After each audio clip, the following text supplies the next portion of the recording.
Si Jericho Rosales ay ipinanganak noong September 22, 1979.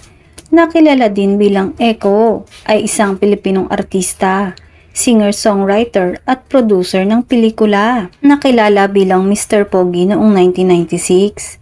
At simula nun ay unti-unti na siyang sumikat lalo na sa kanyang mga leading man roles sa romantic drama at nagbida rin siya sa ilan sa mga naipamahagi na serye sa Pilipinas at sa buong mundo. Kilala din si Echo bilang humble na artista, hindi mayabang at mapagmahal sa kapwa niya. Sinisiguro niyang ang mga kasama sa set ay komportable at nag-e-enjoy.